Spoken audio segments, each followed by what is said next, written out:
Bonjour à tous, bienvenue sur Astro Caca. Aujourd'hui, on va vous parler de Pluton.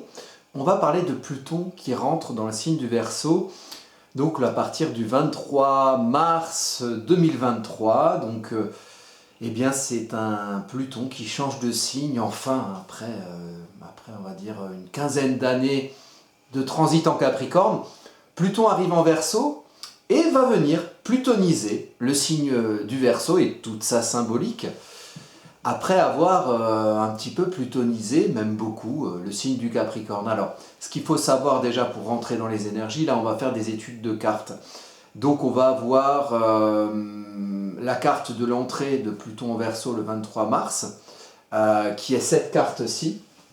Et puis on va analyser de manière brève et succincte l'ensemble des cartes qui concernent les mouvements de Pluton dans le transit des prochaines années, puisque Pluton va rentrer en Verseau le 23 mars, aux alentours du mois de juin. Il va repasser en Capricorne, puisque Pluton rétrograde quasiment la moitié du temps. C'est pour ça aussi que c'est une planète lente qui passe une quinzaine d'années, voire plus, dans chaque signe du zodiaque lorsqu'il les transite. Donc, ici, vous voyez, depuis 2008, Pluton était dans le signe du Capricorne. Il est rentré en 2008-2009, parce qu'il est rentré en 2008, il a rétrogradé, il est passé définitivement au Capricorne en 2009. Le moment de la crise des subprimes, crise financière, qui a un petit peu remise en cause de manière plutonienne. Donc Pluton, c'est celui qui détruit tout pour reconstruire du nouveau sur des bases peut-être plus saines. En tout cas, ça détruit l'ancien pour renaître au nouveau. Le Capricorne, en astrologie mondiale, ce sont les institutions, c'est le pouvoir institutionnel, au sens pouvoir administratif, les règles qui sont établies. Bon, depuis 2008, à partir de cette crise des subprimes, c'est vrai que le pouvoir institutionnel mondial a bien été plutonisé, bien été remis en cause, et il a fallu faire des choses assez exceptionnelles qui sont inhabituelles dans le fonctionnement administratif et institutionnel des États, qui normalement est un fonctionnement qui est porté au durable, à s'établir par des règles qui sont pérennes, on va dire, terriennes, ancrées, Capricorne, préparer toutes les caractéristiques du Capricorne, donc préparer, anticiper, on gouverne pour gouverner il faut prévoir, donc on prévoit éventuellement les choses qui peuvent mal se passer. Et là, il y a eu un caractère à partir de la crise des subprimes qui était un peu imprévisible, du moins dans la gestion de ce qu'en ont fait les États. Après, on a eu 2009, la Grippa, avec aussi un caractère un petit peu exceptionnel d'un traitement de crise qui s'est revu à la fin du transit plutonien, donc à partir des années 2020, avec notamment la gestion du Covid, et puis aussi le caractère complètement bouleversé des institutions et de leur fonctionnement par rapport à ce qui a été inhérent au Covid, ou même aujourd'hui par rapport à la guerre en Ukraine. De toute manière, quand vous avez un transit plutonien, si le Pluton entre dans un signe ou sort d'un signe, donc toute planète lente qui est en début de signe ou en fin de signe, on voit mieux ses effets. Et après, Pluton, ça reste quelque chose de sous-jacent, qui dézingue ici ce que représente le Capricorne en astro mondial, donc le pouvoir institutionnel, de manière très lente, comme des petits vermisseaux qui mangent le sol, qui est sous nos pieds, sur lequel on croit être ancré, que l'on pense inéluctable, et puis un jour, les galeries qui ont été creusées fragilisent le sol, et tout s'effondre, et tout est remis en question. Et ici, ce qui est remis en question, c'est l'énergie Capricorne, donc l'énergie des règles établies, du pouvoir institutionnel, et vous avez pu constater dans votre vie, avec le transit de Pluton en Capricorne, qu'il y a eu pas mal de remises en cause de ce côté-là, très concrètes, à travers des choses nouvelles, type couvre-feu, type confinement, type en début d'entrée de Pluton en signe, type on donne des milliards et des milliards, des centaines, des milliers de milliards de dollars aux institutions financières pour que le monde économique, notre monde économique sur lequel on est ancré, nous consommateurs, ne s'effondre pas. Et puis c'était pareil, des crises pour des choses exceptionnelles, pour on va dire maintenir une illusion peut-être neptunienne, puisque Neptune est en Poisson depuis 2011, une illusion comme quoi ce pouvoir reste ancré, reste établi, alors que tout finalement a été remis en cause de par le fonctionnement des institutions et leur matérialisation face à des crises qui sont arrivées, des crises institutionnelles aussi, qui ont révélé quelque chose de complètement destructeur au départ, qui crée un renouveau dans notre manière, nous, d'envisager l'institution et le pouvoir institutionnel. Voilà, pour la petite introduction sur l'effet de Pluton. Donc Pluton, il rentre en Verseau alors. Après avoir dézingué notre ancrage social institutionnel, les règles établies, notamment au niveau des États, normalement en bonne coordination avec les citoyens qui devraient normalement, dans ce qu'on appelle une démocratie, être plutôt d'accord avec les règles qu'ils suivent, dans une bonne entente, on va dire, entre le peuple et les institutions qui le représentent, le peuple, puisque c'est une démocratie. Là, on va rentrer dans une énergie de Pluton en Verseau, où là, il y a quelque chose qui va fondamentalement se transformer dans le monde collectif, qui concerne encore du saturnien, puisque Saturne maîtrise à la fois le signe du Capricorne et le signe du Verseau, mais le signe du Verseau est maîtrisé par Saturne et par Uranus.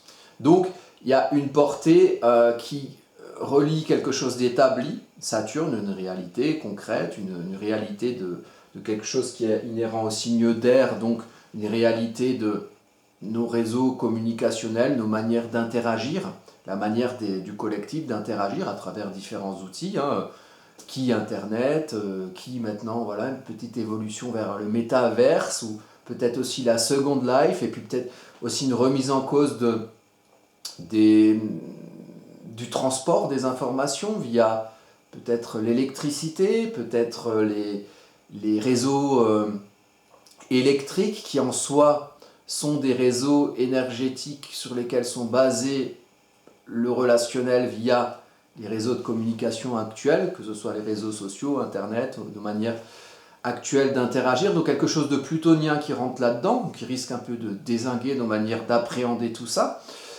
Pluton, c'est quelque chose qui va au fond et qui détruit comme une bombe nucléaire, c'est-à-dire c'est plutonisé, le plutonium, donc il y a des choses qui risquent d'être gravement et fondamentalement remises en cause dans nos manières d'interagir. Ou peut-être, moi je vois beaucoup l'esprit du colosse au pied d'argile, puisque finalement on fonde nos sociétés sur des réseaux. Les Verseaux, c'est beaucoup les réseaux communicationnels, type électricité, type réseau énergétique, type Internet, qui sont finalement, il faut peu de choses pour que l'ensemble ne fonctionne plus quelque part. Donc, il peut y avoir deux types de remise en cause fondamentale à partir du moment du transit de Pluton en Verseau qui commence en 2023. Pluton passe en Verseau définitivement en décembre 2024, donc il va rétrograder, revenir, je vous donnerai les dates. À chaque fois du retour en Capricorne, du passage à nouveau en Verseau, à nouveau de la rétrogradation en Capricorne, puis du passage définitif en Verseau de Pluton. Mais globalement, ensuite, Pluton, il va rester de 2024 fin 2024 à 2044 en Verseau, donc le temps d'une vingtaine d'années pour remettre en cause complètement notre manière d'interagir. Alors va-t-on aller vers le tout transhumanisme, une espèce d'élite qui va diriger une masse de populations plus pauvres qui auront une vie tellement pourrie que finalement toute leur vie deviendra cette espèce de second life virtuelle via les lunettes métaverses qu'ils vivront un peu comme le film de Spielberg, là, Ready Number One. Ouais, il est divertissant ce film. Donc voilà, un peu l'idée que voilà, les gens ils ont une vie matérielle très pourrie et que finalement leur échappatoire ça va être une espèce de second life virtuel. Il y a aussi l'intelligence artificielle qui arrive, donc voilà, qu'est-ce qui va se passer par rapport à nos manières d'interagir avec ce nouvel acteur qui risque de prendre une certaine place à un moment donné dans les 20 ans à venir, ou alors on a ou alors tout va s'effondrer, avec notamment peut-être un petit stimulus niveau un retour de la guerre froide. Espérons qu'elle ne devienne pas une guerre chaude, auquel cas il y aura du nucléaire qui va s'en mêler. Et quand on parle de nucléaire, on parle de plutonium, et quand on parle de plutonium, on parle de Pluton, donc il vient tout dézinguer, et qui peut-être va nous révéler ce côté colosse au pied d'argile de notre manière de vivre et d'interagir, générant derrière peut-être un retour au Cro-Magnon style, un petit retour à la nature, avec aussi quand même un Uranus qui vient bouleverser nos précarés taureaux, Donc peut-être un bouleversement, une évolution fondamentale qui nous rapproche de la Terre et peut-être de quelque chose de plus terrien où finalement on revient à du concret qui nous dit que pour manger il faut cultiver ses légumes et que ça peut se faire éventuellement avec une pelle et un râteau et une pioche et des graines. Enfin voilà, un retour un peu à des choses un petit peu plus concrètes puisque le taureau c'est quand même le signe de la survie après la naissance bélier. Ah oui, il y a cette pulsion de vie et puis aussi cette violence de la naissance quand on casse son œuf ou quand on accouche d'un enfant où il y a des tripes, du sang, la pisse, enfin c'est dégueu quoi, c'est violent. Après ça peut être joli, le petit bébé il est mignon, mais au départ il y a quand même un petit côté un peu guerrier dans la naissance, pour ceux qui l'ont vu de leurs yeux vus. Ou subi aussi en leur fort intérieur et en leur fort matériel. Et ensuite, pour que la naissance ne soit pas qu'un feu de paille, après tous les signes de feu, il y a un signe de terre, c'est pour pérenniser ça, pérenniser quelque chose qui a agi, qui est arrivé pour que ça survive. Et pour survivre, il faut amasser, il faut amasser de la bouffe pour pouvoir grandir ou voilà, pouvoir supporter le temps qui passe en y gagnant de la force au manche pour être fort. Et le taureau, c'est cette représentation très voilà, grosse bête qui fait que ça, bouffer d'ailleurs, parce que après il y a d'autres signes que le taureau, mais le taureau c'est la matière, c'est l'ancrage dans la matière, donc quelque part la survie après la naissance. Donc il y a quelque chose un peu de cet ordre-là dans les énergies qui arrivent. Donc je vais vous montrer tout de suite les cartes qui nous concernent. On va les étudier de manière très brève et je prendrai le temps aussi de passer sur chaque carte dans peut-être d'autres vidéos de manière moins en surface. Le but de cette vidéo étant de vous montrer les différentes dates importantes à retenir dans le transit plutonien des 1 an et demi, 2 ans à venir. Donc ici on a la carte de Pluton qui passe le 23 mars en Verseau. Ok. Alors, je voudrais que vous gardiez en mémoire le fait qu'ici on a 22 degrés du Sagittaire à l'ascendant. C'est le moment pile où Pluton passe en signe des Verseaux. On a une énergie, on rentre avec une énergie assez active au niveau de sa relation aux autres, de quelque part agir, faire à son idée et peut-être ne pas subir l'agressivité ou l'action de l'autre sur nous, mais peut-être agir avec un Mars en Gémeaux dans le relationnel globalement, dans une énergie, une atmosphère collective, prendre un peu ce pouvoir martien, ce pouvoir de naissance, ce pouvoir d'initié, à travers ce qu'on comprend, le Gémeaux, et ce qu'on diffuse, donc sa manière de communiquer, par la présence ici du Mars qui est vraiment pas loin du descendant. Si on regarde l'ascendant, alors je dis gardez en mémoire l'ascendant à 22 degrés du Sagittaire, parce que quand Pluton va passer définitivement en Verseau en décembre 2024, donc 1 an et demi après, eh bien, le moment pile de l'entrée à nouveau de Pluton en Verseau sera sous l'égide d'un ascendant à 22 degrés du Sagittaire. Donc, ce sera important de retenir ça aussi, parce que c'est une énergie, le Sagittaire, c'est un apprentissage d'une énergie d'expansion qui a pour propriété de décloisonner, de déconditionner, d'aller au-delà, d'agir par l'énergie feu du Sagittaire pour aller au-delà de peut-être certains conditionnements, certaines habitudes, certains conditionnements culturels, sociaux, éducationnels qui nous ont portés à être dans une situation A. Et de cette situation A, avec la flèche du Sagittaire, il faut viser, il faut concentrer son énergie active, viser juste pour viser loin, et ensuite agir pour aller au-delà de certaines barrières culturelles, éducationnelles, sociales, peut-être même géographiques. Garder à l'esprit l'idée apprendre à aller au-delà. Et pour apprendre à aller au-delà et se déconditionner, forcément on passe par des épreuves sagittaires, de type Sagittaire, qui amènent à subir par soi ou par les autres, mais subir sur le moi, le maison 1, Sagittaire, subir le dogmatisme, subir le moralisme, subir un pouvoir qui prend sa place sur nous et d'où on doit se départir pour aller nous-mêmes au-delà de certains conditionnements, de certaines habitudes, de certaines manières de faire, peut-être d'une certaine morale qui nous a imposée, en peut-être s'établissement à travers ses propres dogmes à soi. Donc il y aura peut-être une idée de changement Hein, avec Pluton, ça dézingue un peu nos manières d'interagir. Peut-être le charbon qui sera mis dans cette chaudière-là, c'est-à-dire le feu qui nous poussera à agir ou qui poussera ce changement interactionnel ou ce changement de manière de communiquer entre nous d'arriver, ce sera quelque chose qui décloisonne ou déconditionne d'une certaine morale, de certains dogmes sociaux pour aller vers autre chose. Voilà. Et il y aura peut-être matériellement ou rationnellement ce côté, on va au-delà de la barrière, pourra se quantifier par, de nouveau aussi, parler des outils qui concernent nos manières d'interagir. Donc peut-être que ces outils généreront une nouvelle morale, de nouveaux dogmes sociaux, ou seront générés par une nouvelle morale et de nouveaux dogmes sociaux, voilà, éventuellement. Mais ce moralisme et ce dogmatisme, quand il y a isme, c'est toujours que c'est un peu trop.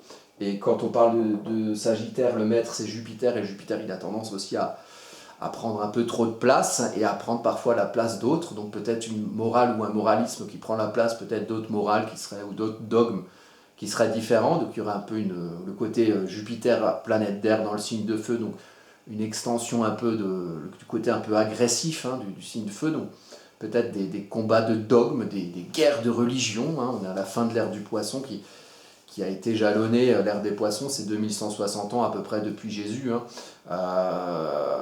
On passera à l'ère des Verseaux dans les années 2100, 2130, 2160, et les astrologues ne sont pas tous d'accord. Et donc il y aura cette idée peut-être de guerre, des guerres de clans dogmatiques, hein, dogme A, dogme B, voilà, savoir comment ça va se matérialiser. Je pense qu'on peut un peu le deviner. Voilà, là on a un peu les équipes en ce moment. Alors c'est quoi? C'est populistes contre progressistes. Il y a même là, on nous fait des équipes, les hommes contre les femmes, les masculinistes contre les féministes. En ce moment, il y a ça. C'est bien parce que là, ils ont vraiment trouvé du public, hein, comme c'est à peu près moite-moite. On peut bien se taper dessus. Et puis ceux qui organisent le combat, ils prennent les paris, ils chopent le pognon. Enfin, voilà, c'est super. C'est génial hein, à dire comme ça. Moi, j'adore ce genre de monde et ce genre de monde dans lequel on vit. Et puis le fait qu'on puisse suivre ça de manière assez docile quelque part, parce que peut-être qu'inconsciemment ça nous plaît, on ne sait pas. Donc il y a cette idée voilà, de plusieurs équipes là, qui un peu vont s'affronter dans des guerres de dogmes, et en toile de fond il y aura Pluton en Verseau, donc une manière fondamentale, un bouleversement de manière d'interagir, voilà, qui va se faire petit à petit pendant les 20 années entre 2024 et 2044. Donc après il faut regarder Jupiter qui est maître du Sagittaire. Et là, le petit Jupiter, il est quand même bien accompagné. Alors déjà, il agit de la maison 4. Donc on a quand même quelque chose.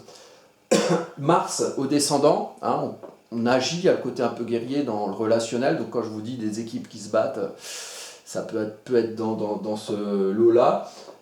Puisque Mars maîtrise le Bélier, donc Mars maîtrise Jupiter. Et Jupiter maîtrise l'ascendant. Et Jupiter, il n'est pas tout seul. Donc il y a le lien entre la maison 1, le mois, l'autre, la maison 7, et la maison 4, la famille, là où on est, l'intérieur de sa maison. Donc peut-être aussi des évolutions fondamentales plutoniennes dans nos manières d'interagir jusqu'à l'intérieur de notre maison, hein, avec les bouleversements, crises énergétiques, hein, voilà. On va peut-être se chauffer différemment. Peut-être que le net ou les réseaux communicationnels prendront une place différente dans nos foyers. Donc il peut y avoir des grands bouleversements par rapport à notre manière d'interagir, et ça ne se passera pas que socialement, ça va vraiment entrer jusqu'à dans nos maisons, hein, via les compteurs Linky ou autres petites puces qu'on nous insérera dans notre petite tête pour qu'on devienne immortel, tels des elfes décérébrés, mi-humain, mi-intelligence artificielle, mi-ours, mi-sanglier et remis-ours derrière. On ne sait pas, petit hommage à Kaamelott que j'adore.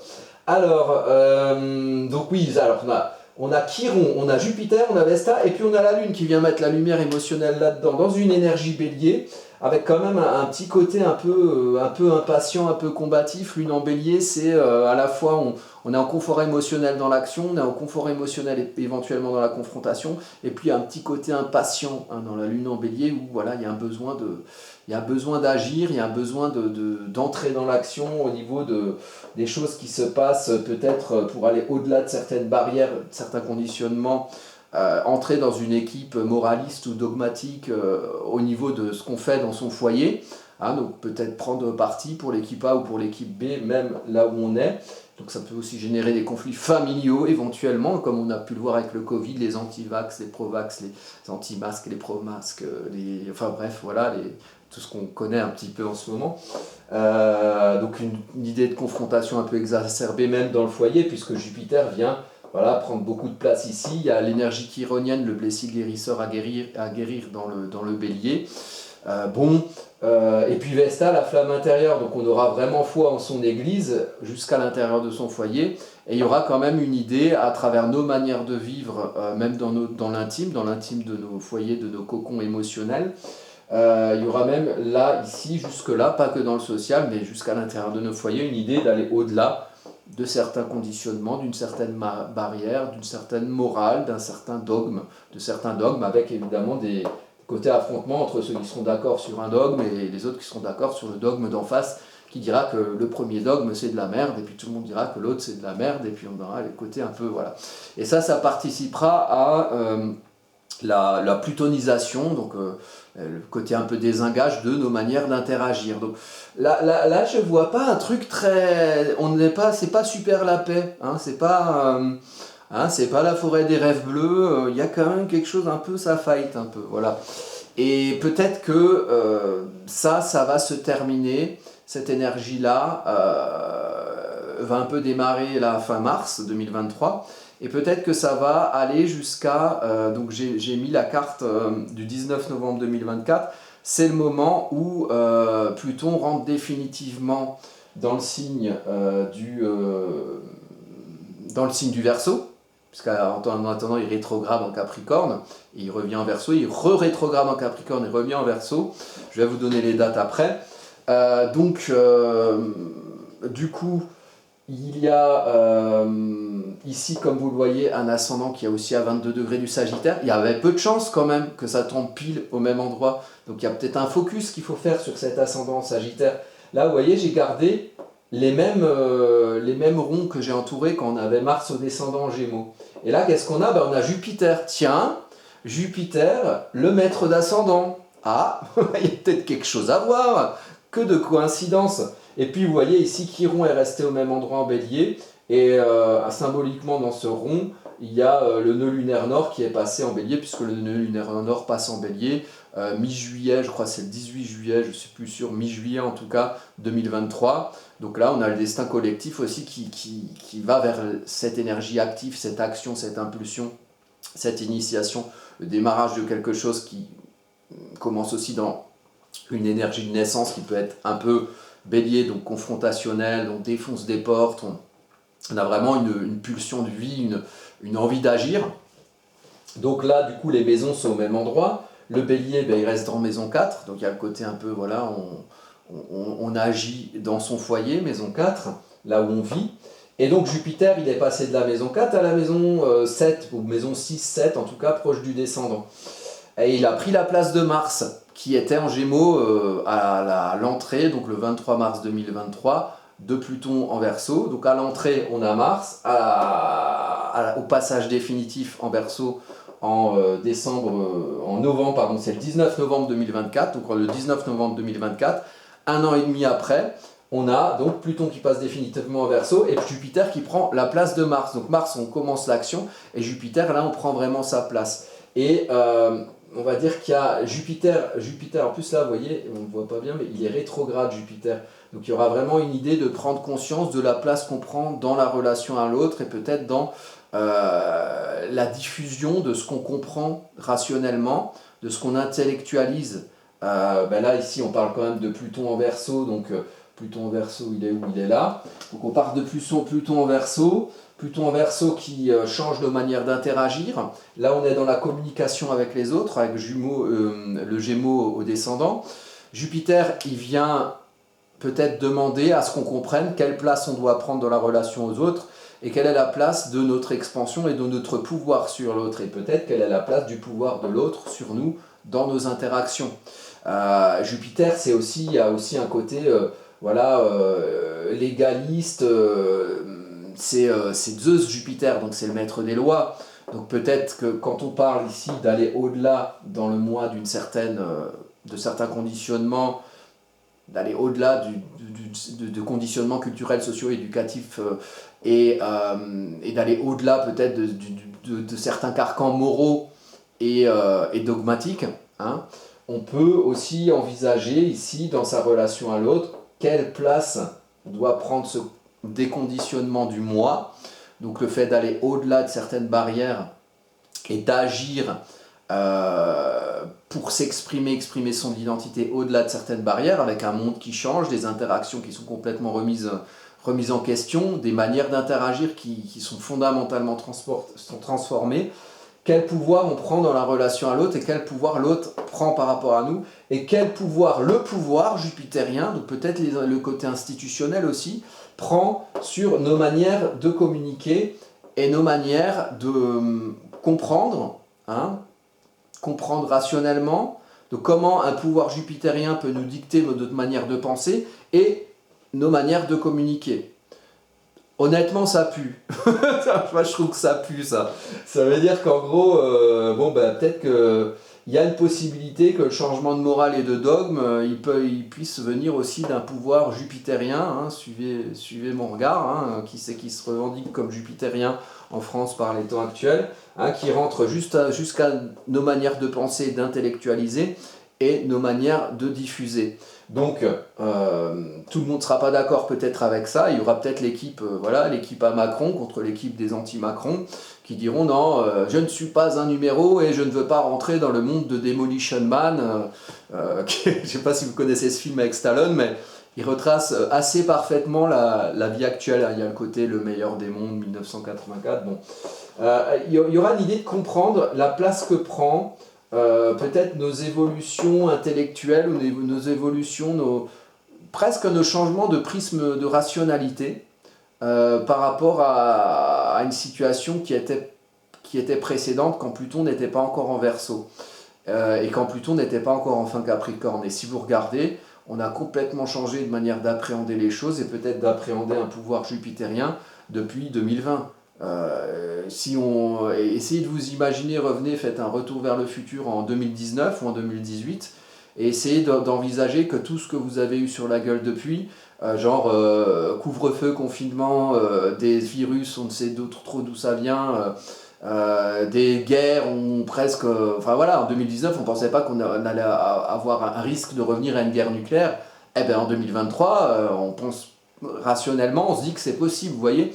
Donc il y a un changement de rationnel qui nous fait reconsidérer et nous déconditionner de certaines valeurs et morales précédentes qui peuvent influer sur nos manières d'interagir entre nous, en créant, je le crains, peut-être quelques équipes qui se confrontent et qui se confrontent jusqu'à dans leur maison. Et il y a cette énergie chironienne toujours à guérir ici, donc toutes les autres planètes depuis le 23 mars 2023 sont parties, donc Jupiter il est passé ici. Il y avait Vesta, Vesta culmine sur le thème ici en Balance, pas loin de la lune noire, donc il y a quand même une idée d'exposer socialement sa flamme intérieure et sa foi, et d'avoir quand même une idée d'aller vers l'équilibre, et malheureusement aussi parfois quand ça va pas vers le déséquilibre. Donc il peut aussi y avoir un côté extrême dans le côté sensation Vénus qui maîtrise la Balance, sensation d'injustice, peut-être sociale, voilà, sensation d'équilibre ou de déséquilibre au niveau social. Avec la lune noire quand même, ça met l'ombre de la Balance, donc peut-être l'ombre de l'extrême, des plateaux qui sont complètement déphasés, ou d'une grande sensation d'injustice aussi. On a aussi la Mercure ici qui se trouve à côté de l'ascendant, donc ça donne quand même une idée de réfléchir. Et là, l'idée c'est Mercure en maison 12, donc dans une maison émotionnelle, donc la maison de la vie émotionnelle intérieure, donc il y a quand même une idée d'essayer de comprendre et de rationaliser ce qui génère derrière une naissance pour aller au-delà de certaines barrières. Donc pourquoi on essaie de se comprendre du pourquoi on a envie de se déconditionner de telle ou telle chose qui ont pu arriver, qui peuvent concerner une remise en cause fondamentale de nos manières d'interagir entre nous, hein, dans le monde qui est autour de nous et peut-être au-delà, dans le monde social. Donc il y a une idée de réfléchir, le Mercure il maîtrise quand même Jupiter rétrograde ici, donc il y a quand même une réflexion sur nos manières de nous comprendre dans le relationnel et de prendre notre place, hein, et peut-être une manière de comprendre aussi l'autre, ou comment l'autre il peut prendre une place sur nous, et quand je parle de l'autre, ça peut aussi être ce pouvoir jupitérien qui prend une place sur nous, sur nos manières de penser et sur nos manières de communiquer et d'interagir. Donc voilà, c'est quelque chose d'assez... Puis il y a la lune noire ici sur le milieu du ciel, donc ça c'est jamais hyper bon. Ça veut dire qu'il y a des choses, hein, qui se jouent un peu dans l'ombre et qui peuvent éventuellement perturber, hein, notre équilibre social et qui peuvent générer des sentiments d'inéquité, d'injustice et de déséquilibre dans nos manières de nous établir socialement. Avec Vesta qui se trouve à côté, et Vesta c'est quand même la foi et la flamme intérieure. Donc il y a peut-être une idée que ce qui peut se passer socialement et qui peut générer du déséquilibre, ça peut nous amener aussi quelque part l'idée qu'on n'a plus foi en cette manière d'être socialement. Ou alors peut-être que d'autres ont beaucoup la foi et qui se confrontent à des gens qui n'ont pas du tout la foi dans l'évolution des choses au niveau social ou institutionnel. En astrologie mondiale, avec le milieu du ciel et la maison 10, on est toujours très proche de ce qui se passe au niveau du pouvoir, celui qui établit la règle. Hein. Et puis la balance, c'est quand même le signe de la justice. De la justice, et quand il y a une lune noire, ça peut éventuellement se prendre du prisme de la sensation d'injustice. Donc voilà, alors là le Pluton il se trouve en maison,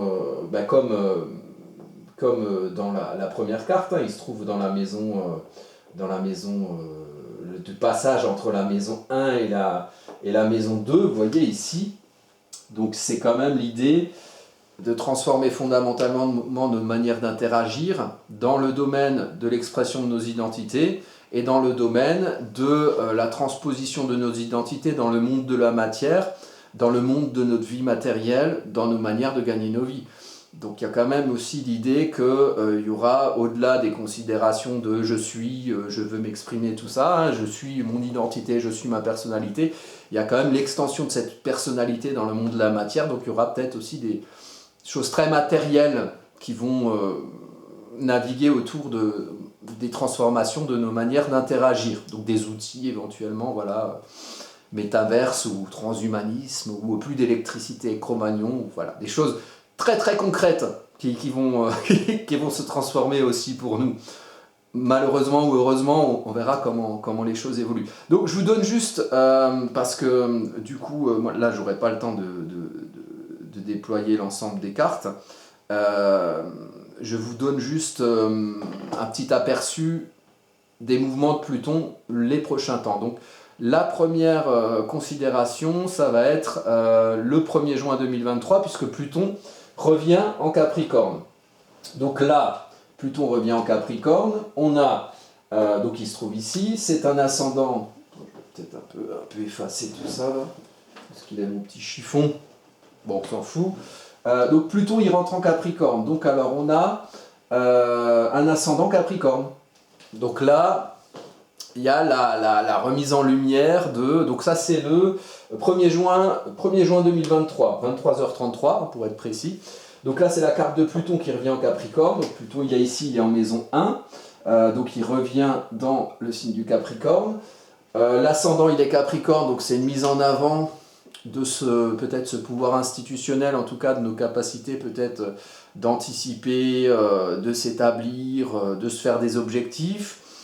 Il y a quand même un apprentissage Capricorne, donc il y a quelque chose d'un peu austère, hein, d'un peu au cœur de l'hiver, donc il faut préparer ses outils, il faut anticiper.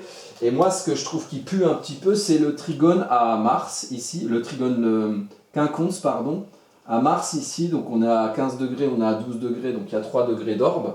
Parce que le Capricorne, c'est le pouvoir administratif. Et Mars, c'est un peu le côté pulsionnel, le côté je fais à mon idée, je dirige, hein, par l'action. Et le Capricorne, c'est quelque part, Mars est exalté en Capricorne, c'est l'action durable. Un Mars Capricorne, par exemple, c'est un coureur de fond. Alors qu'un Mars Bélier, c'est un qui défonce les portes, il y va, et il agit de manière rapide et intense. Donc ici, on a quand même quelque chose d'ambigu entre peut-être un pouvoir institutionnel, hein, qui est en pleine transformation, et un Mars en Lion qui est proche d'ailleurs ici du Mars de Macron, hein, qui agit d'ici depuis la maison 8. Moi je travaille en maison égale, donc pour moi on est déjà, on n'est pas loin de la maison 8 en tout cas. On est fin de maison 7, donc il y a quand même un Mars qui agit sur les autres. Il est en maison 7 comme celui de Macron, un Mars en maison 7 en Lion comme celui de Macron, donc il y a quand même l'idée, je ne sais pas ce qui va se passer en juin, mais il peut y avoir de la décision qui est prise par notre président jupitérien et qui peut amener à un certain apprentissage de l'énergie d'austérité un peu Capricorne. Moi j'avais plus ou moins vu dans d'anciennes vidéos c'était une vidéo sur le transit de Poutine, je la mettrai en lien en bas de la vidéo, dans les machins écrits en dessous là.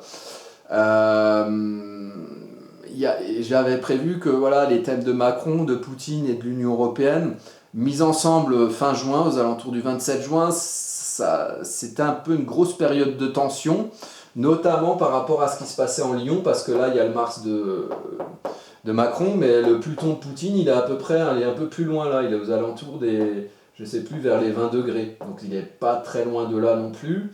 Il y a le côté pouvoir administratif, apprentissage de l'austérité, et action un peu Lion, donc visible. Donc je sais pas trop ce qui va se passer, mais ça va nous ramener en Capricorne un petit peu. Hein, donc il peut y avoir un peu le côté plutonien, et j'espère pas du plutonium, un peu des engages des institutions qui en remet un peu une couche en juin. Donc là, ici, il faut regarder effectivement le maître de l'ascendant, donc c'est Saturne en Poisson. Saturne en Poisson qui se trouve être en maison 2. Donc il y a quelque chose quand même de matériel, la matière. Le Poisson, c'est les aspirations, c'est aussi le global, le collectif, l'émotionnel collectif, le globalisme, l'unité. Et ce qui fait sens en soi, en fait. Ce qui fait sens en soi, ses aspirations et ses espoirs dans le prisme de la maison 2, donc du monde matériel. Donc comment tout ceci va se quantifier, moi je ne sais pas si ça ne va pas justement nous apporter un peu d'austérité, Saturne, dans les aspirations qu'on peut avoir éventuellement et les espoirs pour une vie matérielle qui correspond à nos idéaux. Voilà, faudra voir ce qui se passe après. Là, je considère ça d'un point de vue géopolitique. Toutes les personnes qui ont à la fois des planètes en Capricorne et qui ont des planètes en Poisson, ils pourraient être concernés personnellement par, on va dire, une mise au concret de ce qui peut être plutonien chez eux. Donc voilà, peut-être une évolution, une transformation profonde selon la maison dans laquelle vous avez le Capricorne et le Poisson dans votre thème, qui concerne voilà, quelque chose qui fait rentrer les idéaux, les aspirations profondes dans le monde du concret. Voilà. Et là je vois quelque chose de pas hyper positif, parce que j'aime pas trop ce quinconce entre Mars, Lion, qui correspond au thème de certains présidents qui ont un pouvoir un peu plutonien sur nous, et l'ascendant Capricorne qui nous fait un peu vivre l'ombre du Capricorne, donc l'ombre de quelque chose d'un peu austère aussi, et un peu austère au sens un pouvoir administratif qui a du poids sur nous et qui peut nous amener les limitations et l'austérité. Bon, ensuite, donc le 1er juin, Pluton revient en Capricorne. Ensuite, Pluton, le 20 janvier 2024, il va revenir en Verseau. Et là, on se dit, ça y est, c'est bon, il va y rester en Verseau. Non, il va encore repasser en Capricorne en septembre et repasser en Verseau le 19 novembre. La carte qu'on a vue tout à l'heure. Donc ici, nous avons... putain, j'aimerais bien trouver mon chiffon parce que ça fait chier. Bon, je vais essayer avec ça. Hop. Alors, nous avons donc ici, c'est un ascendant Lion. Donc tout à l'heure, quand Pluton était rentré en Capricorne, on avait Mars qui se trouvait ici aux alentours de 12 degrés et qui était en quinconce à l'ascendant Capricorne lorsque Pluton était repassé en Capricorne le 1er juin 2023. Là, on est le 20 janvier 2024, Pluton repasse en Verseau, on est avec un ascendant Lion qui est pas loin de la lune noire en Lion. Donc un apprentissage peut-être de l'ego, peut-être attention à l'ombre de l'ego qui pèse sur notre vie intérieure, donc sur notre vie émotionnelle. L'idée c'est d'apprendre à être le roi de sa jungle et et de se montrer, d'éclairer, parce qu'on a quelque chose à éclairer peut-être pour le monde qui est autour de nous. Sauf que quand on a la lune noire qui est pas loin, peut-être que c'est plus l'ombre de nos égos collectifs qui peut être éclairée. Donc l'ombre d'une fierté mal aspectée, voilà, je veux agir pour qu'on me voie, je veux m'affirmer, je veux prendre ma place, et pas forcément pour les bonnes raisons. Donc il faudra faire attention à ça. Pluton ici, bon, qui rentre en Verseau, accompagné du Soleil, hein, à une orbe exacte quasiment. Donc il y a quand même la mise en lumière de quelque chose qui se transforme fondamentalement dans notre vie quotidienne. Donc on verra ce qui aura changé quand on arrivera en janvier 2024. Moi j'avais plus ou moins prévu que la petite crise financière qui nous pend au nez, là qui a commencé, vous avez vu, le 12 mars, on a eu une banque qui s'est effondrée américaine, comme à l'époque Lehman Brothers dans la crise des subprimes en 2008, au début de l'entrée de Pluton en Capricorne, on est à la fin de l'entrée de Pluton, la fin du transit de Pluton en Capricorne, tac, il y a de nouveau une banque qui s'écroule. Et vous regardez ma vidéo, je la mettrai en lien aussi, sur le transit du 12 mars 2023. Il y a Jupiter Chiron en transit ensemble.